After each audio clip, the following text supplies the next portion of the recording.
ಮಂಡ್ಯ ಜಿಲ್ಲೆಯ ಕೆರಗೋಡಿನಲ್ಲಿ ನಿನ್ನೆ ದಿವಸ ಹನುಮ ಧ್ವಜವನ್ನ ಹಾರಿಸಿದಂತ ಸಂದರ್ಭದಲ್ಲಿ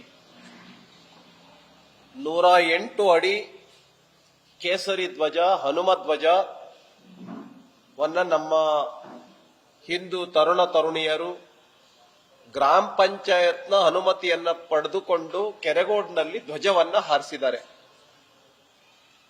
22 ಜನ ಗ್ರಾಮ ಪಂಚಾಯತ್ ಸದಸ್ಯರ ಪೈಕಿ 20 ಜನ ಗ್ರಾಮ ಪಂಚಾಯತ್ ಸದಸ್ಯರು ಈ ಹನುಮ ಧ್ವಜವನ್ನು ಹಾರಿಸಿರೋದ್ರ ಬಗ್ಗೆ ಬೆಂಬಲಿಸಿದ್ದಾರೆ.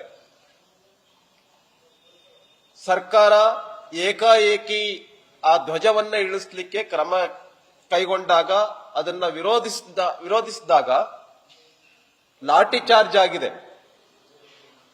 144ನೇ ಸೆಕ್ಷನ್ ಅನ್ನ ಹಾಕಿದ್ದಾರೆ, 144. ಈ ಸರ್ಕಾರಕ್ಕೆ ರಾಮ ಅಂದ್ರೆ ಆಗಲ್ಲ, ಹನುಮ ಅಂದ್ರೆ ಆಗಲ್ಲ, ಶಿವಾಜಿ ಅಂದ್ರೆ ಆಗಲ್ಲ, ಸಾವರ್ಕರ್ ಅಂದ್ರೆ ಆಗಲ್ಲ. ಯಾರಾಗತ್ತೆ? ಟಿಪ್ಪು ಸುಲ್ತಾನ್ ಅಂದ್ರೆ ಬಹಳ ಪ್ರೀತಿ. ಯಾಕೆ ಹನುಮನ್ ಕಂಡ್ರೆ ನಿಮಗೆ ಆಗಲ್ಲ? ಯಾಕೆ ರಾಮನ್ ಕಂಡ್ರೆ ಆಗಲ್ಲ?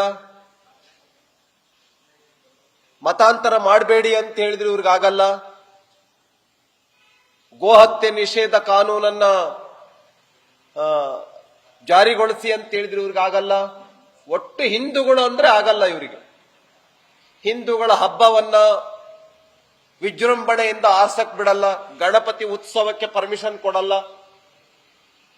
ಒಟ್ಟು ನೀವು ಈ ಸರ್ಕಾರದ ಧೋರಣೆಯನ್ನ ನಡ್ಕೊಂಡು ಬಂದಿರೋದನ್ನ ನೋಡಿದ್ರೆ ವಿನಾಶಕಾಲೆ ವಿಪರೀತ ಬುದ್ಧಿ ಅನ್ನೋ ರೀತಿನಲ್ಲಿ ಈ ಸರ್ಕಾರ ನಡ್ಕೊಳ್ತಾ ಇದೆ. ಹಿಂದೂಗಳು ಕಂಡ್ರೆ ಆಗಲ್ಲ ಈ ಸರ್ಕಾರಕ್ಕೆ. ಟಿಪ್ಪು ಜಯಂತಿಯನ್ನ ವಿಜೃಂಭಣೆಯಿಂದ ಆಚರಿಸಿ ಅಂತ ಹೇಳ್ತಾರೆ.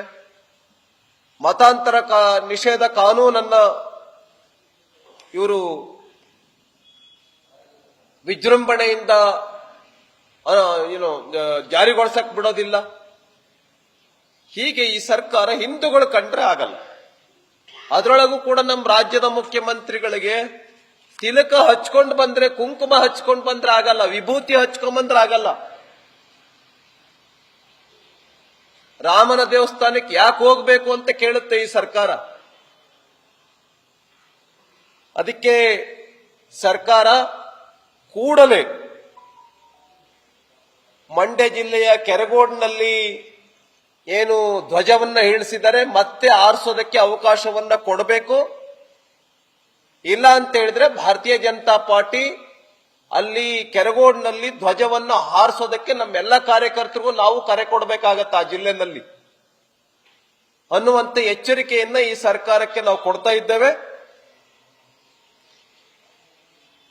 ಈ ಸರ್ಕಾರ ಒಂದು ಕಡೆ 10,000 ಕೋಟಿ ರೂಪಾಯಿ ಅನೌನ್ಸ್ಮೆಂಟ್ ಮಾಡುತ್ತೆ ಅಲ್ಪಸಂಖ್ಯಾತರ ಅಭಿವೃದ್ಧಿಗೋಸ್ಕರ. ಒಂದು ಕಡೆ ಹಿಂದೂಗಳು ಯಾವುದೇ ಹಬ್ಬ ಹರಿದಿನಗಳನ್ನ ವಿಜೃಂಭಣೆಯಿಂದ ಆಚರಿಸೋದಕ್ಕೆ ಯಾವುದೇ ಅನುಮತಿಯನ್ನ ಈ ಸರ್ಕಾರ ಕೊಡ್ತಾ ಇಲ್ಲ. ಶ್ರೀರಾಮ ಜಯಂತಿ, ಶ್ರೀರಾಮನ ದೇಗುಲದ ಉದ್ಘಾಟನೆ ಸಂದರ್ಭದಲ್ಲಿ ಅನೇಕ ಕಡೆಗಳಲ್ಲಿ ಪ್ರೊಸೆಷನ್ ಮಾಡೋದಕ್ಕೆ ಅನುಮತಿ ಕೊಟ್ಟಿಲ್ಲ. ಹೀಗೆ ಈ ಸರ್ಕಾರ ಹಿಂದೂ ವಿರೋಧಿ ಸರ್ಕಾರ ಇದೆ. ಇದು ಕೇವಲ ಅಲ್ಪಸಂಖ್ಯಾತರ ಮತಗಳ ಮೇಲೆ ಆಸೆಯನ್ನ ಇಟ್ಕೊಂಡು ಅವರನ್ನೇ ಓಲೈಸತಕ್ಕಂತ ತುಷ್ಟೀಕರಣ ನೀತಿಯನ್ನ ಜಾರಿಗೊಳಿಸಿರ್ತಕ್ಕಂಥ ಸರ್ಕಾರ ಇದು. ಹಾಗಾಗಿ ಈ ವಿಪರೀತ ತುಷ್ಟೀಕರಣದ ಕಾರಣದಿಂದ ಏನೇ ಕೇಸರಿ ಧ್ವಜವನ್ನ ಹಾರಿಸಿದ್ರೆ, ಹನುಮ ಧ್ವಜವನ್ನ ಹಾರಿಸಿದ್ರೆ ಈ ಸರ್ಕಾರಕ್ಕೆ ಆಗೋದಿಲ್ಲ. ಆ ಹಿನ್ನೆಲೆಯಲ್ಲಿ 144 ಸೆಕ್ಷನ್ ಹಾಕಿರೋದನ್ನ ಕೂಡಲೇ ಬರ್ಖಾಸ್ತುಗೊಳಿಸಬೇಕು, ತೆಗೆದಾಕಬೇಕು. ಮತ್ತು ಲಾಠಿ ಚಾರ್ಜ್ ಏನಾಗಿದ್ದೀರಿ ಮತ್ತು ಕೇಸ್ ಹಾಕಿದಿರಿ, ಕೇಸ್ಗಳನ್ನ ವಿತ್ಡ್ರಾ ಮಾಡಬೇಕು. ಯಾಕೆ ಹಾಕ್ತಿದ್ರಿ ಕೇಸು? ನೀವು ಒಂದ್ ಕಡೆ PFI, KFD ಇವ್ರ ಮೇಲೆ ಹಾಕಿರ್ತಕ್ಕಂಥ ಸುಮಾರು 160 ಕೇಸ್ಗಳನ್ನ ತೆಗೆದುಹಾಕಿ 1600ಕ್ಕಿಂತ ಹೆಚ್ಚು ಜನ ಭಯೋತ್ಪಾದನೆಗೆ ಸಪೋರ್ಟ್ ಮಾಡ್ತಕ್ಕಂಥವ್ರನ್ನ ನೀವು ಬಿಡುಗಡೆ ಮಾಡ್ತೀರಾ? ಹನುಮ ಧ್ವಜವನ್ನ ಹಾರಿಸಿರೋರ ಮೇಲೆ FIR ಮಾಡ್ತೀರಾ, ಕೇಸ್ ಹಾಕ್ತೀರಾ. ನಾಚಿಕೆ ಆಗ್ಬೇಕು ಈ ಸರ್ಕಾರಕ್ಕೆ. ಹಿಂದೂಗಳು ಓಟ್ ಹಾಕಿದಾರ, ಓಟ್ ಹಾಕಿಲ್ವಾ ಈ ಸರ್ಕಾರಕ್ಕೆ? ಹಾಗಾಗಿ ಅಲ್ಲಿನ ಶಾಸಕರು ಕೂಡ ಇದರೊಳಗಡೆ ಕುಮ್ಮಕ್ಕಿದೆ, ಕಾಂಗ್ರೆಸ್ಸಿನ ಶಾಸಕರದು ಅನ್ನುವಂಥದ್ದು ಇದೆ. ಇದರೆಲ್ಲ ಹಿನ್ನೆಲೆಯಲ್ಲಿ ಕೂಡಲೇ 144 ಸೆಕ್ಷನ್ ಅನ್ನ ತೆಗೆದುಹಾಕಬೇಕು, ಧ್ವಜವನ್ನ ಹಾರಿಸಬೇಕು, ಕೇಸರಿ ಧ್ವಜವನ್ನ. ಅಲ್ಲಿ ಗ್ರಾಮ ಪಂಚಾಯತ್ ಸರ್ಕಾರ ಏನಿದೆ, ಗ್ರಾಮ ಪಂಚಾಯತ್ ಅಲ್ಲಿ ಅನುಮತಿಯನ್ನ ಕೊಟ್ಟಿದೆ, ಪರ್ಮಿಷನ್ ತೆಗೆದುಕೊಂಡೇ ಧ್ವಜವನ್ನ ಹಾರಿಸಿದಾರಲ್ಲಿ. ಈ ರೀತಿ ಅಲ್ಪಸಂಖ್ಯಾತರ ತುಷ್ಟೀಕರಣದ ನೀತಿ ಏನಿದೆ, ಇದು ಬಹಳ ದಿವಸ ನಡೆಯೋದಿಲ್ಲ. ಹಾಗಾಗಿ ಏನು ಅಲ್ಪಸಂಖ್ಯಾತರ ಬಗ್ಗೆ ಇಷ್ಟೊಂದು ಓಲೈಕೆ ರಾಜಕಾರಣ ಮಾಡೋದೇನಿದೆ, ಇದು ವಿನಾಶಕಾಲಿ ವಿಪರೀತ ಬುದ್ಧಿ. ಹಿಂದೂಗಳನ್ನ ಅವಹೇಳನ ಮಾಡತಕ್ಕಂಥ ನೀತಿ ಇದು. ಹಿಂದೂಗಳನ್ನ ಸಂಪೂರ್ಣವಾಗಿ ಕಡೆಗಣಿಸಿರ್ತಕ್ಕಂಥ ನೀತಿ ಇದು. ಆ ಹಿನ್ನೆಲೆಯಲ್ಲಿ ಕೂಡಲೇ ಸರ್ಕಾರ ಧ್ವಜವನ್ನ ಹಾರಿಸೋದಕ್ಕೆ ಅವಕಾಶವನ್ನು ಕೊಡಬೇಕು. ಅಲ್ಲಿನ ತಹಸೀಲ್ದಾರ್ ಮತ್ತು ಜಿಲ್ಲಾಧಿಕಾರಿಗಳಿಗೆ ನಾನು ಆಗ್ರಹ ಪಡಿಸ್ತೇನೆ.